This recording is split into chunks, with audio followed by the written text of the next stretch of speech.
Ka-wonder, challenge ba sa inyo na mamili ng OOTD? Ang problemang yan, basic lang daw sa ka-wonder nating si Yana. Dahil ang kanyang mga damit, aabot lang naman sa mahigit 200 piraso. At halos lahat sa mga ito, very striking ang mga kulay. Kakaiba. Talaga namang very fashionista.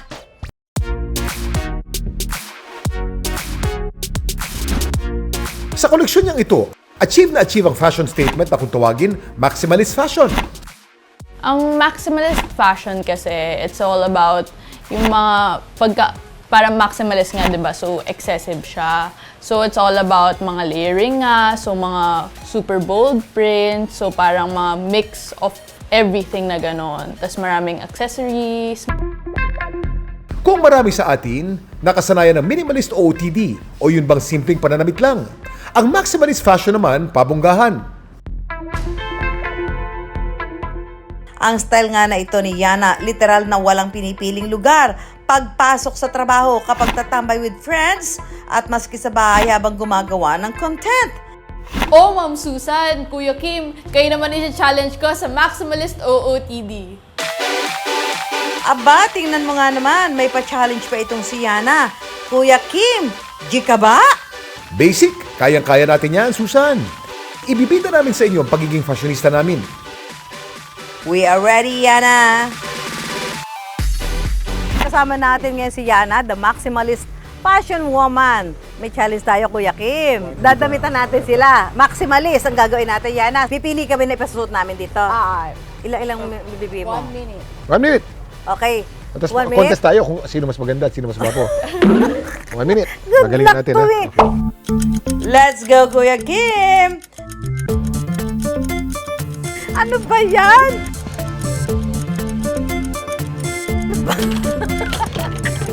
Susan, ang bagal mo. Nabusan na kita ng damit. Kuya Kim! Dali! Ipata mo to! Dali, lagay mo, dali! Lagay mo lahat! Maximalist tayo! Yan! Wow, snow! Nakalak mo lang! Kuya Kim, mukhang seryoso ka sa pagiging designer mo dyan, ha? Change career na ba? Time's up na! Kuya Kim! Oh! Yana, time to judge ang aming maximalist design OOTD. Yung sa akin ang dating dito, art. Isa siyang art performance. Tanong natin kay designer, anong tawag dito sa design ko? Oo nga, tama naman, art piece talaga. Art piece. O, Oh, diba? sa akin din. Meron siyang touch of utilitarianism. Kumbaga isang statement ng hanger ay hindi natin dapat tinatago lamang sa cabinet natin. Dapat i-display natin at pinapakita natin sa madla na pwedeng suotin. Naisip ko ba talaga yan? Diba? Ganda? I'll take note of that. Pag may time pa tayo, cabinet ang sasabi ko sa'yo. O, diba? Yana approved. Eh, yung style naman na ginawa mo, Susan. Proud ka ba? Proud? Proud na proud. Stylist. Yeah, oy, in fairness, parang gusto ko yung style mo. Maganda. Pwede na kasi siyang isuot naman sa labas. Pwede Init naman. lang talaga. Kasi tag-ulan ngayon, pwede yan. Ang tawag dyan, ano? Ukba. Alam mo kung ano yung ukba? Ukay bargain. Grabe ka, Kuya Kim. Ang taba talaga ng utak mo. Amazing! Pero dahil nga hindi karaniwan sa mata ni Juan ang maximalist na estilo ng pananamit gaya ng fashion style ni Yana, hindi siya nakaligtas sa bashers. Hindi ka ba nahiya sa pinagagawa mo? Okay ka pa po ba? So trying hard naman. May mga times actually na may nang babash sa akin. May nag-reply actually doon, like, hindi ba nahihiya yung sister mo dahil sa suot mo? Baka nabubuli siya dahil sa'yo. Ang biggest supporter ni Yana sa kanyang fashion style, ang kanyang 21-year-old na kapatid na si Angeli na may intellectual disability. Kaya kahit binabash siya ng iba, kung napapasaya naman niya ang kanyang kapatid na si Angeli, tuloy ang rampa ni Yana.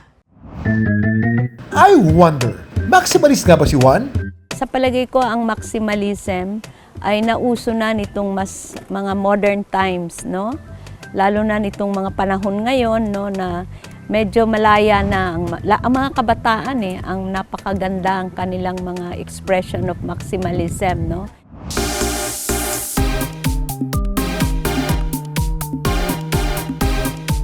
Nakaka-amaze naman ang style mo, Yana.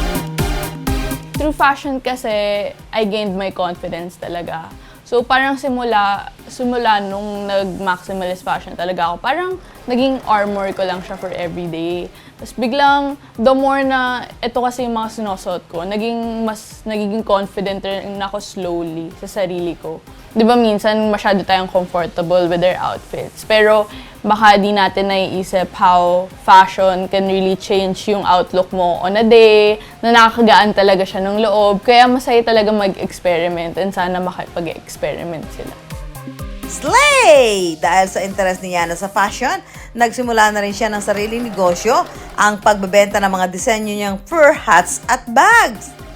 Purple, pink, green, blue,